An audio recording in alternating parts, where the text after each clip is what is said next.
Ce n'est pas simplement une autre guerre dans les livres d'histoire, c'est l'histoire d'un pays blessé au cœur, qui a perdu plus de la moitié de son territoire, mais n'a jamais perdu sa dignité.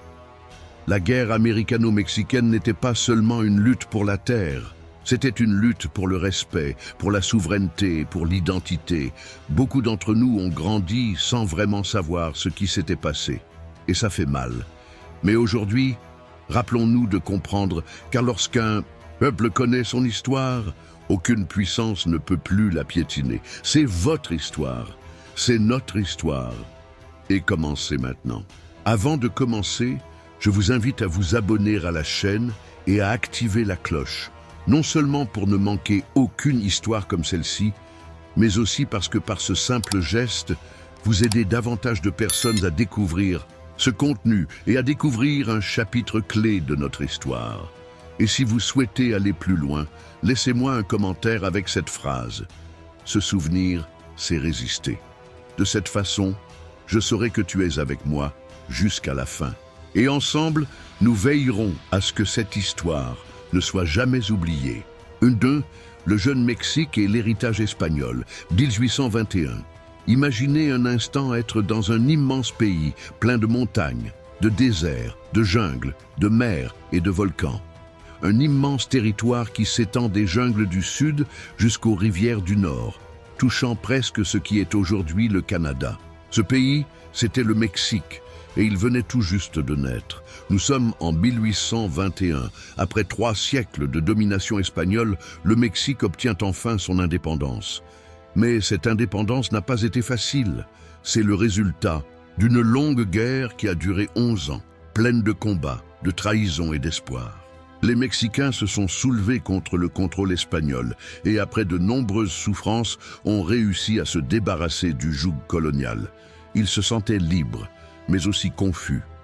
Le Mexique avait hérité d'un immense territoire, mais aussi de nombreux problèmes. C'était comme si quelqu'un de jeune et inexpérimenté recevait une maison géante, avec 1000 pièces, mais sans savoir comment l'entretenir. Le pays était riche en ressources naturelles, certes, mais il était en ruine, l'économie détruite par la guerre, les institutions faibles et surtout aucune idée claire sur la manière de se gouverner. Et comme si cela ne suffisait pas, le Mexique était une mosaïque de cultures, de langues et de régions. Il y avait des peuples indigènes avec des milliers d'années d'histoire, des descendants d'Espagnols, d'Africains, de Métis. Et ils voulaient tous des choses différentes.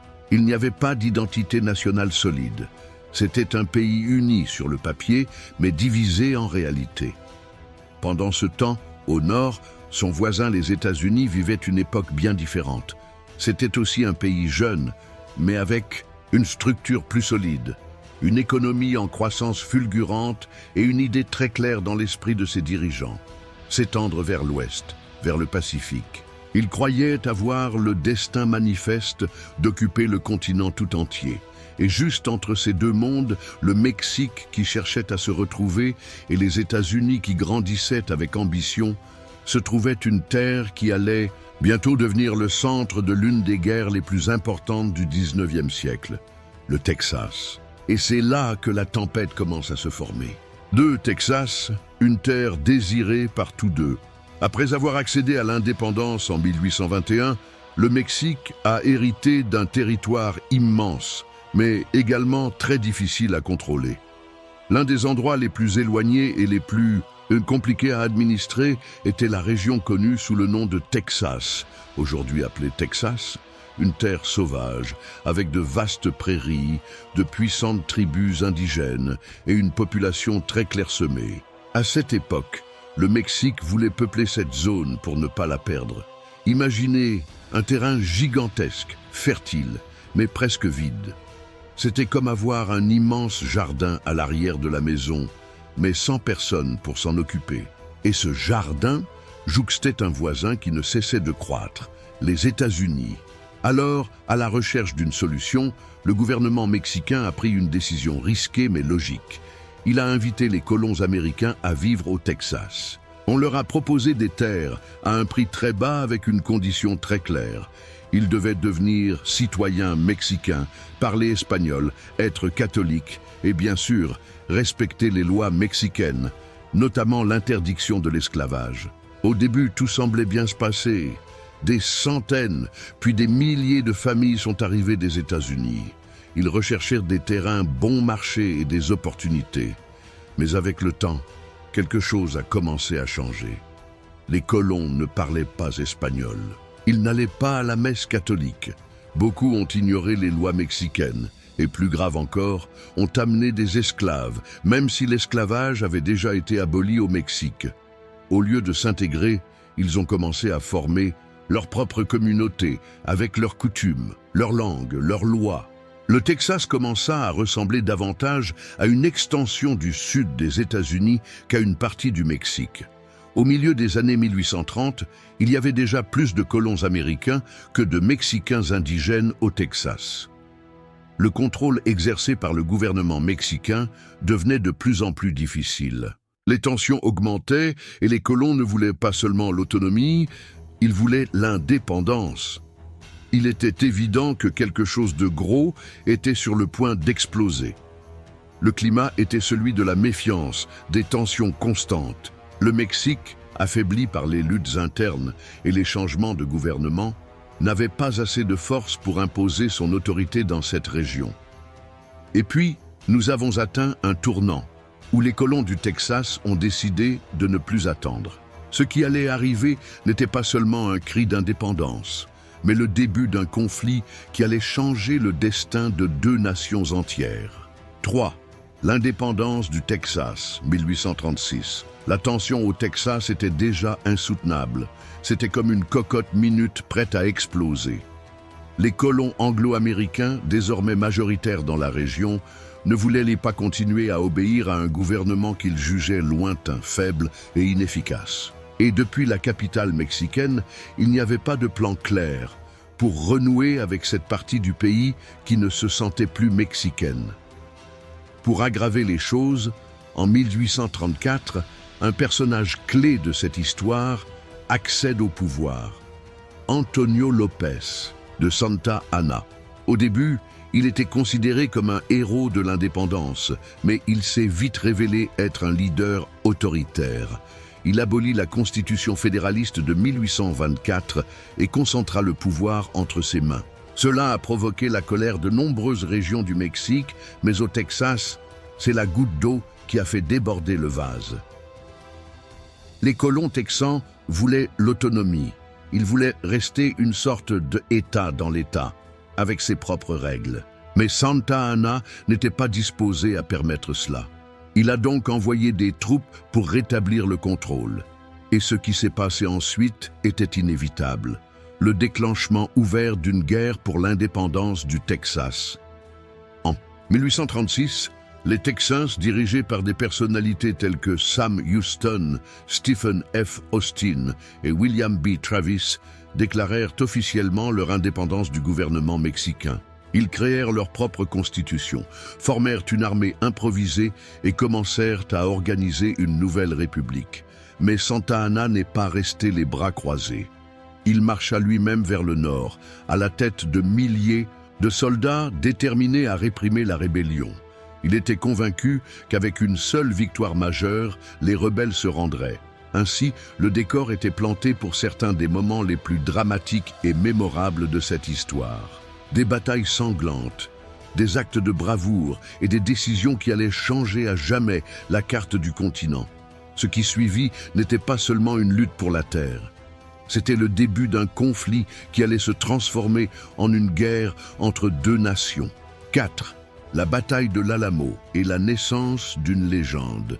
Après que le Texas ait proclamé son indépendance en 1836, la réponse du gouvernement mexicain a été rapide.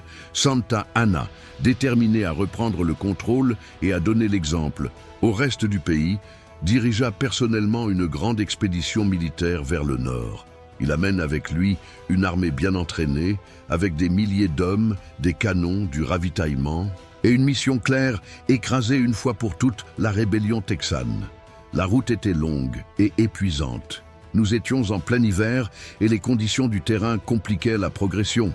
Mais Santa Anna était convaincu qu'avec une victoire rapide, il pourrait mettre un terme à l'insurrection avant qu'elle ne gagne en force.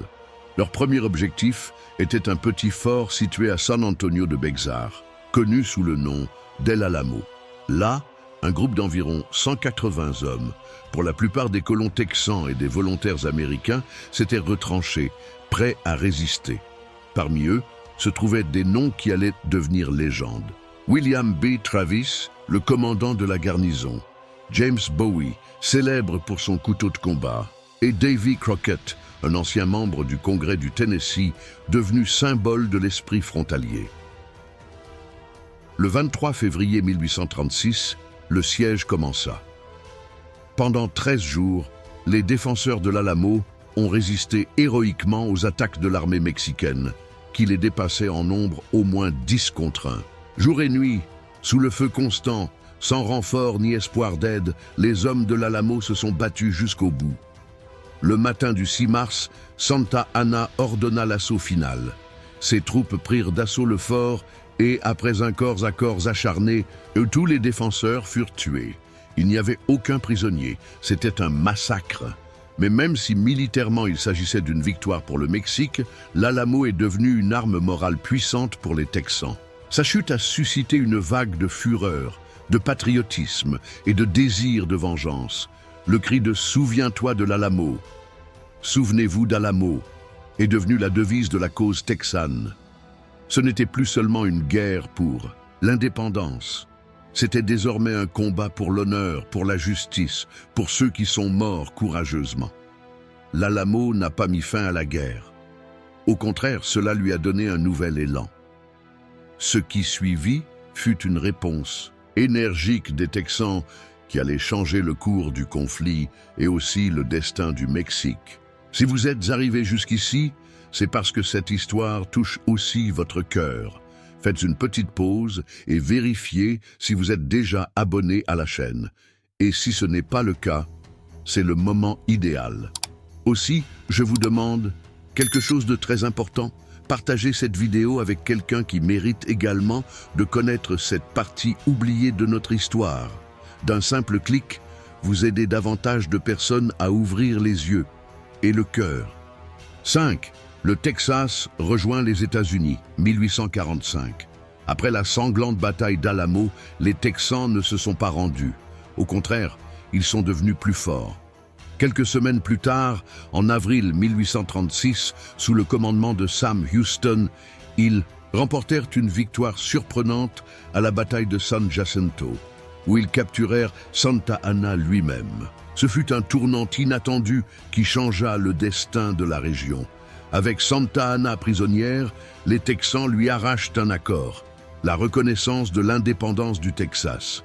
Bien que le gouvernement mexicain ne l'ait jamais officiellement accepté, le Texas a commencé à fonctionner comme une république indépendante, avec un drapeau, un président, ses propres lois, et même des ambassadeurs.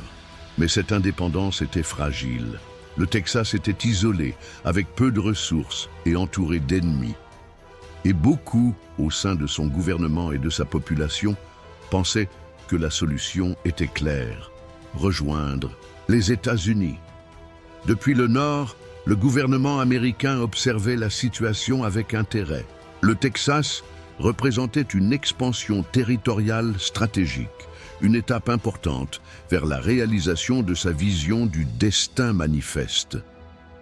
L'idée selon laquelle les États-Unis devraient s'étendre d'un océan à l'autre, de l'Atlantique au Pacifique. Cependant, l'annexion du Texas fut une décision délicate. Beaucoup savaient que cela signifiait une confrontation directe avec le Mexique. De plus, aux États-Unis, il existait des tensions internes. Le Texas était un État esclavagiste et son incorporation déséquilibrerait l'équilibre politique entre les États libres et les États esclavagistes. Malgré les risques, en 1845, le président américain James K. Polk, fervent partisan de l'expansion territoriale, poussa à l'annexion.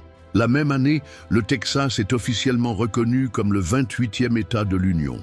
Pour de nombreux Américains, ce fut un triomphe. Pour les Texans, un salut. Mais pour le Mexique, c'était une provocation directe, une blessure ouverte, une humiliation. Du point de vue mexicain, les États-Unis ont volé une partie du pays. Et le pire, ce ne serait pas la dernière. Ce qui paraissait pour certains comme une victoire diplomatique allait bientôt devenir le prélude à une guerre dévastatrice.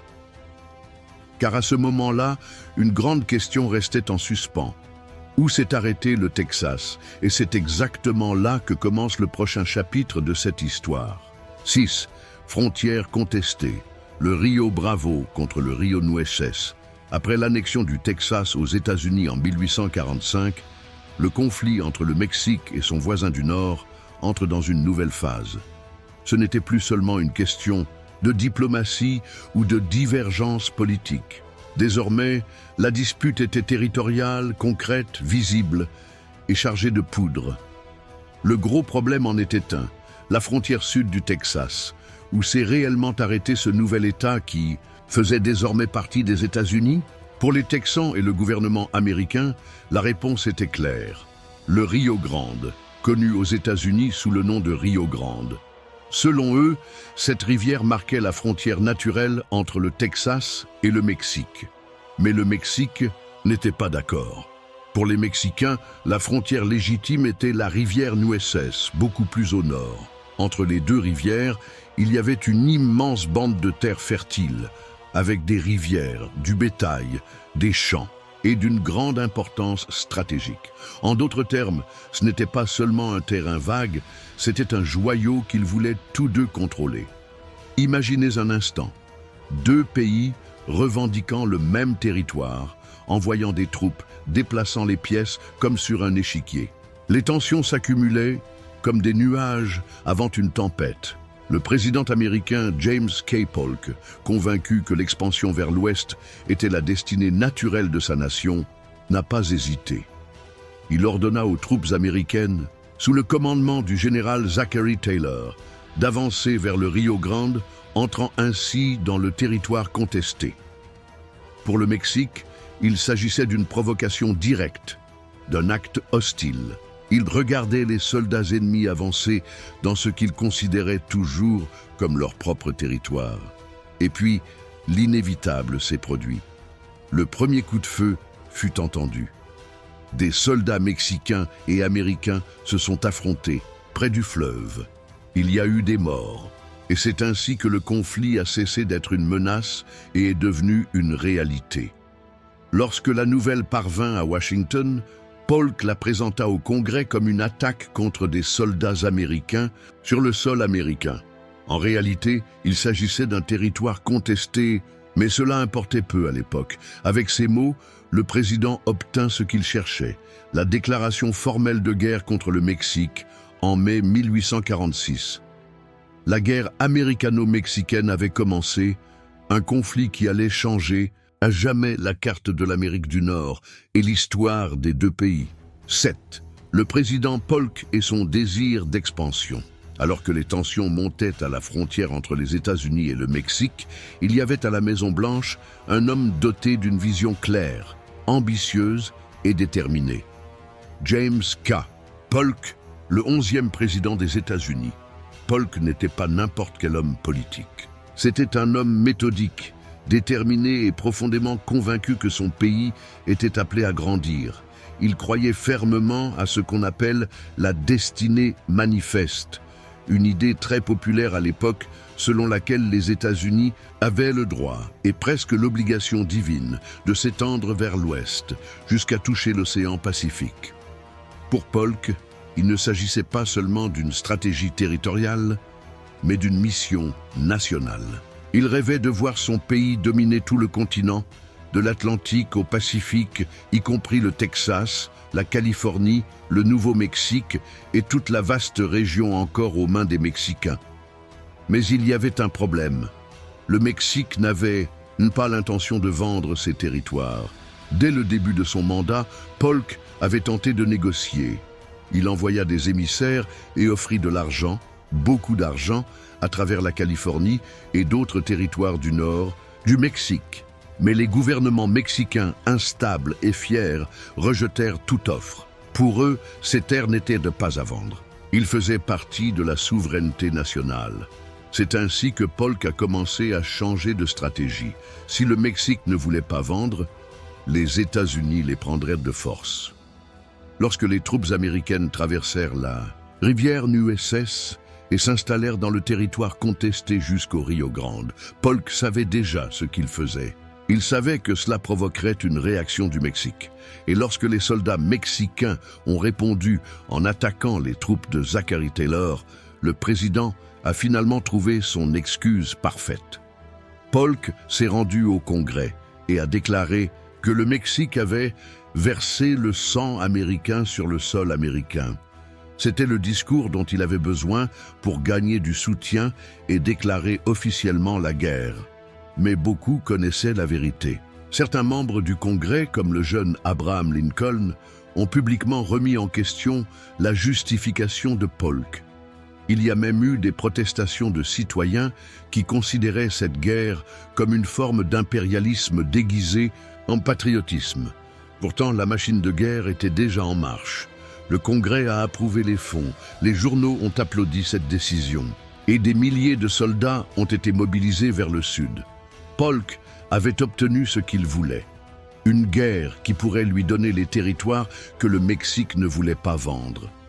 La question était maintenant, jusqu'où étiez-vous prêts à aller pour atteindre votre objectif? Et la réponse viendrait bientôt sur les champs de bataille du nord du Mexique, où le général Zachary Taylor lancerait les premières campagnes militaires d'une guerre qui venait de commencer.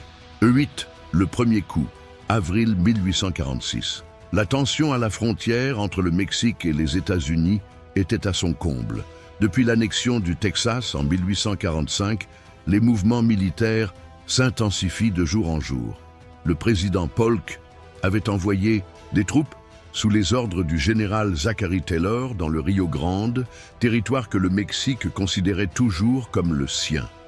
Pour le gouvernement mexicain, la présence des troupes américaines dans cette région n'était pas une simple provocation, c'était une invasion. La patience s'amenuisait et la fierté nationale était en jeu. En avril 1846, après des semaines de tensions et de patrouilles des deux côtés, l'étincelle alluma enfin la flamme de la guerre.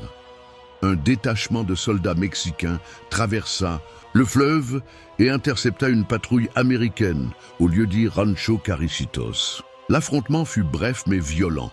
16 soldats américains furent tués ou capturés. Il s'agit du premier véritable affrontement armé entre les deux pays. Lorsque la nouvelle parvint à Washington, Polk n'hésita pas à agir. Il comparut devant le Congrès et prononça une phrase qui restera gravée dans l'histoire. Le Mexique a envahi notre territoire et versé le sang américain sur le sol américain. Bien qu'il s'agisse en réalité d'une zone controversée, ni entièrement mexicaine, ni officiellement américaine, la déclaration de Polk a suffi à enflammer les esprits. Le 13 mai 1846, le Congrès des États-Unis déclare officiellement la guerre au Mexique. La machine militaire fut mise en marche. Les journaux la célébrèrent comme une croisade patriotique et des milliers de jeunes s'enrôlèrent, convaincus que ce serait une guerre courte et glorieuse. De l'autre côté, le Mexique se préparait également.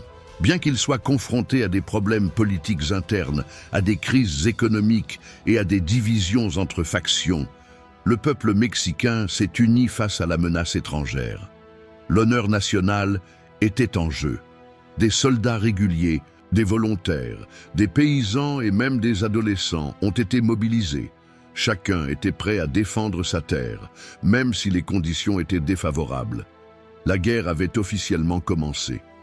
Il n'y avait pas de retour en arrière et, pendant que les tambours de guerre résonnaient dans les deux capitales, les généraux préparaient leur stratégie. La première scène majeure du conflit serait le nord du Mexique, où Zachary Taylor, avec son armée bien équipée, avancerait sur le territoire mexicain, déclenchant une série de batailles qui mettraient à l'épreuve la bravoure des deux peuples et inaugurerait deux chapitres plus intenses et dramatiques de l'histoire entre le Mexique et les États-Unis.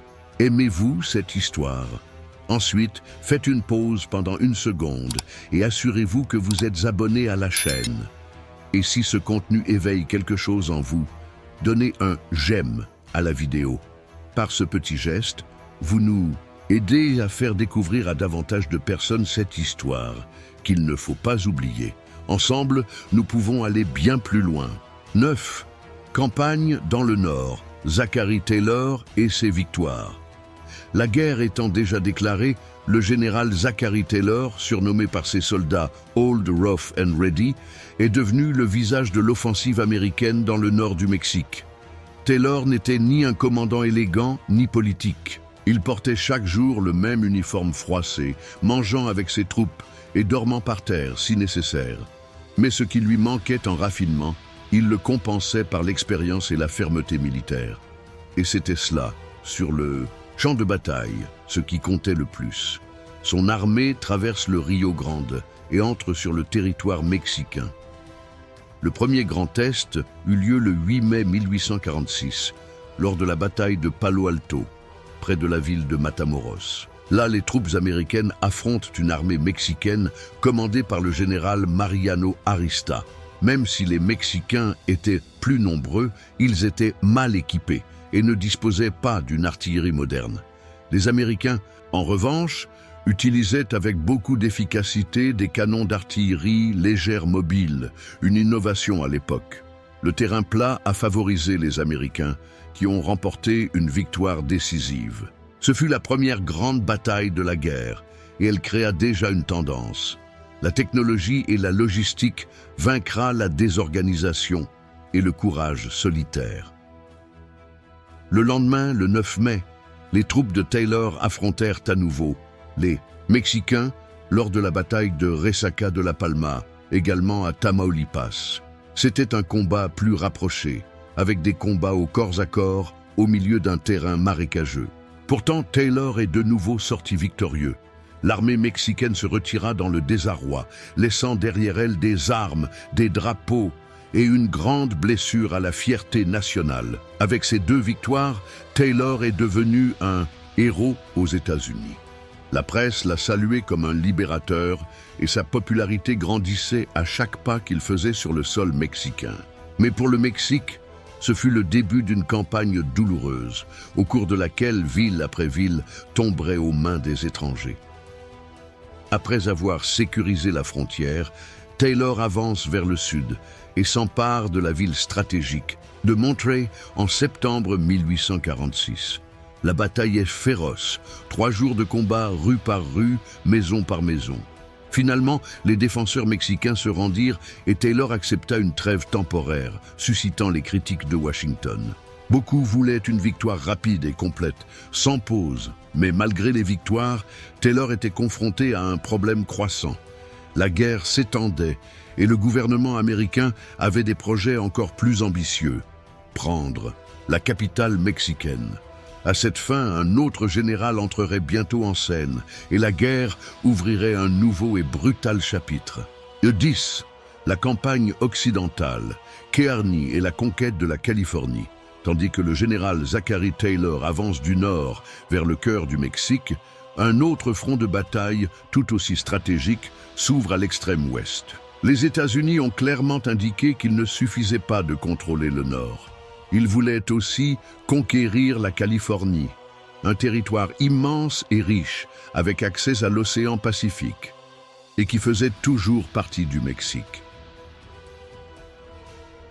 Pour cela, le gouvernement américain a confié la mission au général Stephen W. Kearny, homme déterminé, discipliné et expert en campagne sur terrain difficile. Son objectif était ambitieux. Partir du Missouri, traverser des centaines de kilomètres de désert, atteindre le Nouveau-Mexique, prendre la ville de Santa Fe, puis continuer jusqu'en Californie. Kearny commandait ce qu'on appelle l'armée de l'Ouest, composée d'environ 1 millier de soldats, dont beaucoup de volontaires. En août 1846, après une marche épuisante à travers des terres et des montagnes arides, ils prirent Santa Fe sans tirer un seul coup de feu. Les autorités mexicaines locales, sachant qu'elles ne pourraient pas résister, abandonnèrent la ville. Ce fut une victoire stratégique sans effusion de sang, mais le véritable objectif était la Californie. Et alors que Kearny se déplaçait vers l'ouest, Un autre groupe d'Américains s'y était déjà mobilisé. En juin 1846, les colons américains vivant dans le nord de la Californie, inspirés par la guerre et encouragés par des agents secrets, se sont rebellés contre le gouvernement mexicain local. Ils proclamèrent la soi-disant République de Californie et hissèrent un drapeau improvisé avec un ours. Ce fut la fameuse Bear Flag Revolt. Même si cette république fut de courte durée, il suffira à la marine américaine, commandée par le commodore John D. Sloat, de prendre le port de Monterey, puis de San Francisco, sans rencontrer de grande résistance. En quelques jours, une grande partie du territoire californien était sous contrôle américain.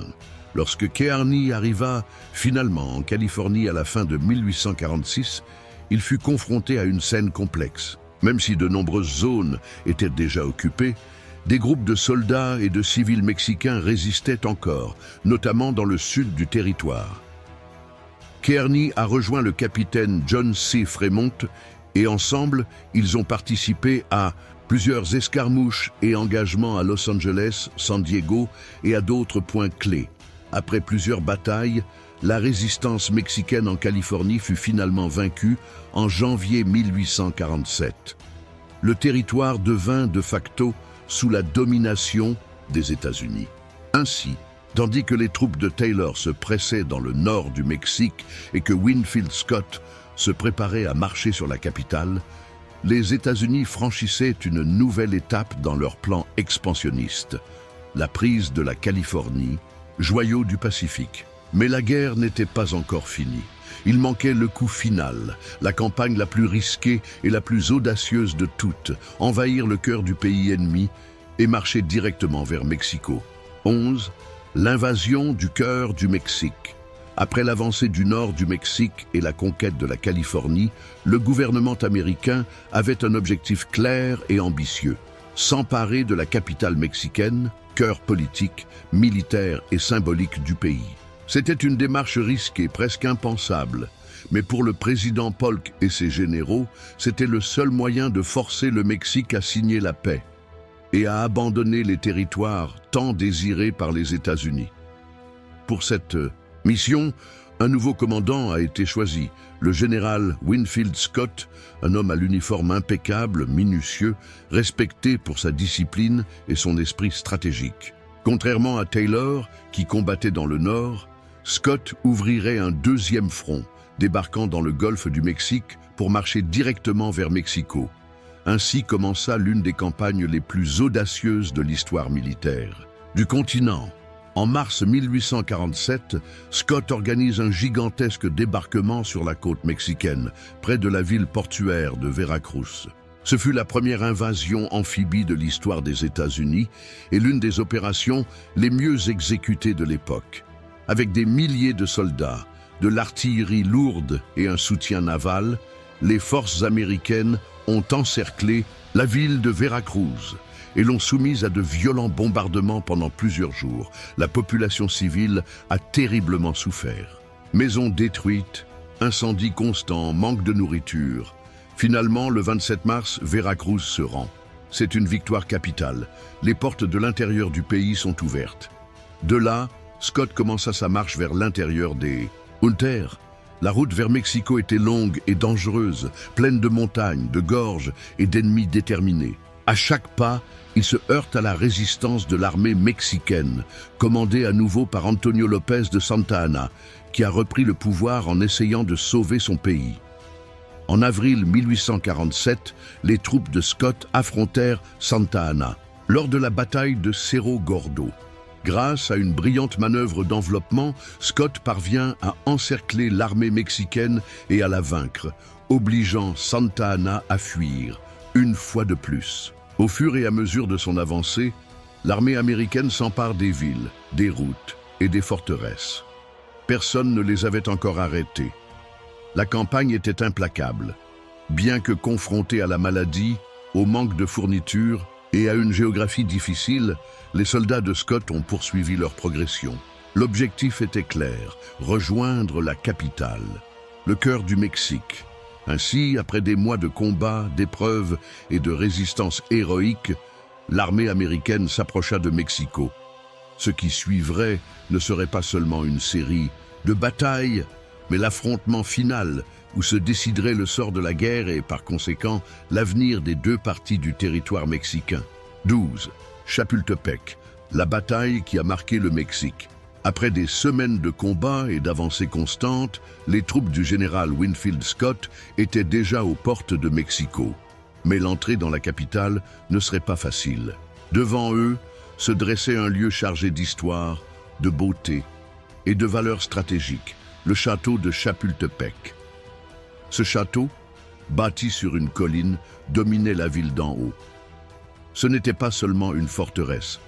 Elle servait également de collège militaire, où étaient formés les futurs officiers de l'armée mexicaine. Là, en septembre 1847, se préparait une dernière et désespérée défense contre l'envahisseur. Santa Anna, à la tête de l'armée mexicaine, savait que les ressources étaient rares, les hommes épuisés et le moral national au plus bas. Mais il a quand même décidé de résister.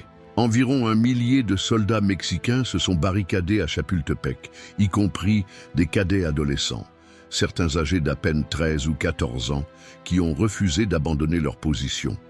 Ces jeunes resteront dans l'histoire comme les enfants héros. À l'aube du 13 septembre, l'attaque commence.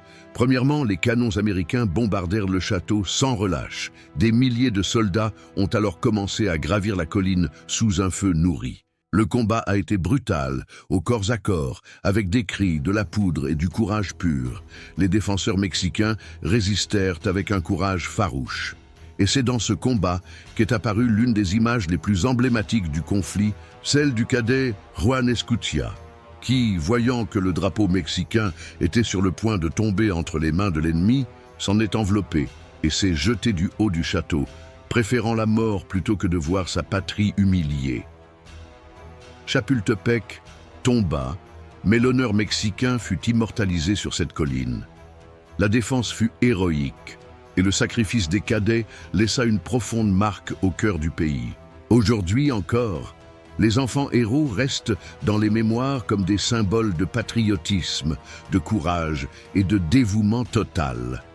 Avec la chute de Chapultepec, la voie vers le centre de Mexico était ouverte.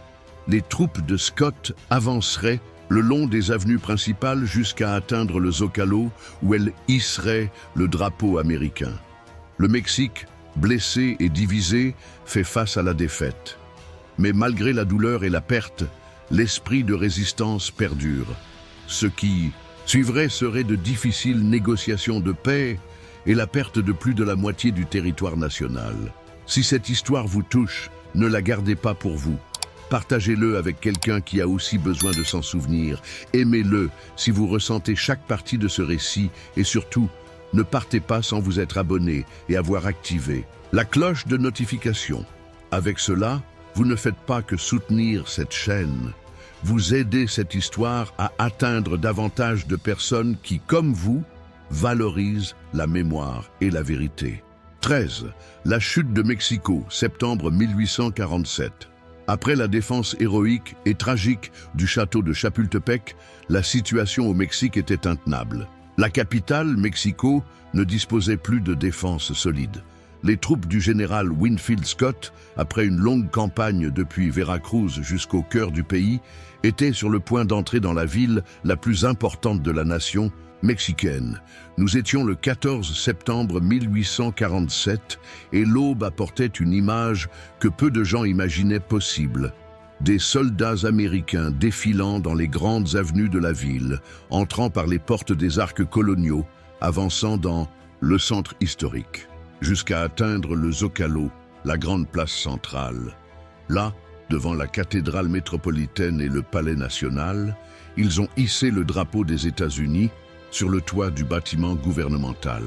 C'était un symbole puissant. Le Mexique, qui s'était libéré il y a seulement 20 ans de la domination espagnole, voit désormais flotter un nouveau drapeau dans sa capitale, et cette fois, celui du pays voisin qui se développe sans retenue. Le gouvernement mexicain était en ruine. Santa Anna avait perdu le contrôle. La ville, même si elle n'était pas complètement détruite, était occupée. De nombreux habitants regardaient avec crainte, d'autres avec colère et certains avec résignation.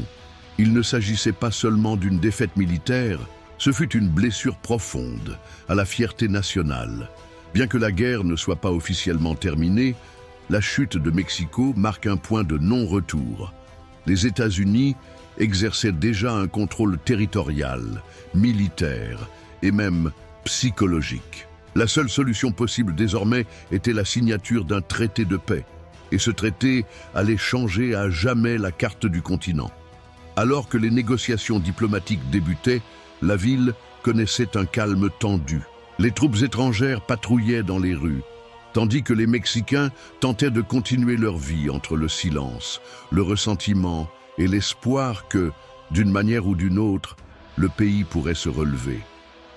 La guerre, qui avait commencé à cause d'un conflit territorial, s'était transformée en une conquête, une occupation totale.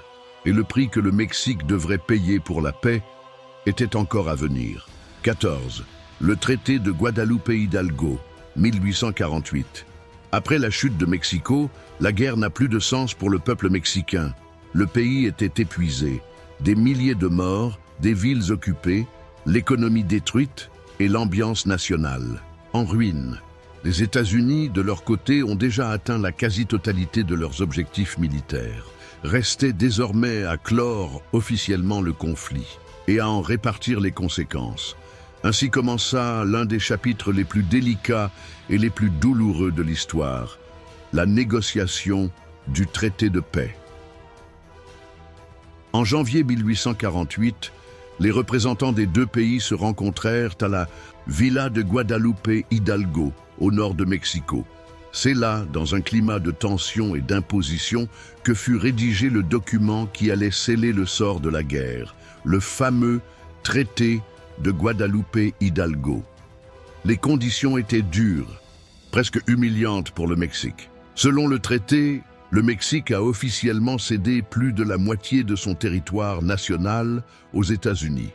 Cela comprenait les États actuels de Californie, d'Arizona, du Nouveau-Mexique, du Nevada, de l'Utah, une grande partie du Colorado et du Wyoming, et confirmait que le Texas faisait partie des États-Unis, avec une frontière fixée au Rio Grande. En échange, les États-Unis ont accepté de payer 15 millions de dollars au Mexique et d'assumer certaines dettes que les citoyens américains réclamaient auprès du gouvernement mexicain. Une somme qui, bien qu'importante, ne compense même pas de loin l'ampleur de la perte. De plus, le traité comprenait une clause concernant les droits civils, religieux et de propriété des Mexicains qui vivraient désormais sur le territoire des États-Unis. Même si cela semblait juste sur le papier, dans la pratique, bon nombre de ces promesses n'ont jamais été pleinement tenues. Le traité fut signé le 2 février 1848 et ratifié par les deux gouvernements. Pour les États-Unis, c'était l'aboutissement de leur projet expansionniste. Pour le Mexique, c'était une fête qui marquerait des générations. Avec cet accord, la guerre américano-mexicaine prit fin. Mais ses conséquences seraient profondes et durables. Le Mexique a perdu plus de 50% de son territoire, mais ni son identité, ni sa combativité. À partir de ce moment, une nouvelle étape allait commencer, la reconstruction d'un pays blessé, mais pas vaincu dans son âme. Et avec cela, nous approchons de la fin de ce voyage. Un dernier chapitre qui nous fera réfléchir sur tout ce que cette guerre a représenté des deux côtés de la frontière. 15. Les conséquences et l'héritage. La guerre était finie. Le traité de Guadalupe-Hidalgo avait déjà été signé. Mais comme dans tout conflit majeur, les blessures n'ont pas guéri immédiatement. Les conséquences de la guerre américano-mexicaine ont été profondes, durables, et se font encore sentir aujourd'hui. Pour le Mexique, les pertes ont été immenses. Plus de la moitié de son territoire a disparu de la carte nationale. Ce qui faisait autrefois partie de sa géographie, déserts, montagnes, rivières et villes, est devenu partie intégrante d'une nouvelle nation en expansion. C'était bien plus qu'une terre, c'était une histoire, une identité, une culture divisée par une frontière dessinée à l'encre, mais marquée de sang. Le pays était dévasté économiquement et moralement. La guerre a fait des milliers de morts, des champs détruits et une population profondément humiliée. Politiquement, le Mexique est entré dans une nouvelle phase d'instabilité. Les gouvernements sont tombés, des soulèvements internes ont éclaté et le peuple mexicain a tenté de récupérer non seulement son territoire, mais aussi sa dignité nationale. Malgré la défaite, le Mexique n'a pas disparu. Son esprit a survécu et au fil du temps, une reconstruction lente mais régulière a commencé. Les héros de la résistance, comme les enfants héros de Chapultepec, sont devenus des symboles éternels du patriotisme. Et la guerre, bien qu'âpre, a appris au pays à résister, à se soulever et à ne jamais oublier. Pour les États-Unis, ce fut une victoire écrasante. La guerre a servi d'impulsion pour devenir une puissance continentale. Avec les territoires acquis, le pays a doublé sa taille et a obtenu un accès direct à l'océan Pacifique. Des États comme la Californie et le Texas deviendraient en quelques décennies des piliers économiques et politiques de la nation. Mais cela a également laissé des divisions internes. L'incorporation de nouveaux territoires a relancé le débat sur l'esclavage, qui des années plus tard mènerait à la guerre civile américaine. De plus, certains Américains ont commencé à remettre en question la justice morale d'une guerre de conquête. Et pour ceux qui vivaient dans les territoires cédés, les Mexicains qui se sont réveillés du jour au lendemain comme des étrangers dans leur propre pays, la vie a radicalement changé. Beaucoup ont perdu leurs biens, ont été victimes de discrimination et leurs droits, promis dans le traité, n'ont pas toujours été respectés. L'héritage de cette guerre n'est pas seulement un changement de frontières.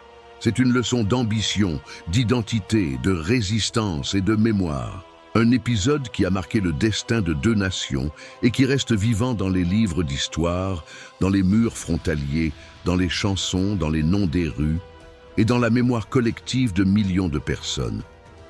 Aujourd'hui, plus de 175 ans plus tard, le Mexique et les États-Unis partagent une relation complexe, entrelacée par le commerce, la culture, la migration, mais aussi par un passé douloureux. Un passé qui ne peut ni ne doit être oublié. Parce que comprendre cette histoire, ce n'est pas regarder en arrière avec ressentiment, mais avec l'intention d'apprendre, de réfléchir et de construire un avenir où l'histoire ne se répète pas, mais nous apprend plutôt à être meilleurs. Aujourd'hui, nous ne nous souvenons pas seulement d'une guerre, nous nous souvenons d'une blessure ouverte, d'un passé qui nous blesse parce qu'il nous appartient. Ils nous ont pris des terres, ils ont déchiré notre carte, mais ils n'ont pas pu effacer qui nous sommes. Cette histoire n'est pas du passé. Elle vit dans nos racines, dans nos noms de famille, dans chaque frontière traversée. Et maintenant que vous la connaissez, vous avez le choix. Oublier ou vous réveiller.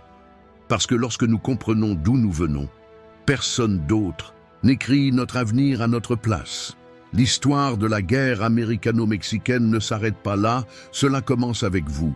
Maintenant, je veux savoir de votre part, qu'avez-vous pensé de cette vidéo? Est-ce que ça vous a fait réfléchir? Avez-vous appris quelque chose de nouveau? Laissez-le dans les commentaires, car votre avis enrichit non seulement cette communauté, mais aide également davantage de personnes à trouver ce contenu. Et si ce n'est pas encore fait, likez, abonnez-vous à la chaîne et activez la cloche. C'est ainsi que nous continuons à partager des histoires qui méritent d'être racontées et qui ne sont jamais oubliées.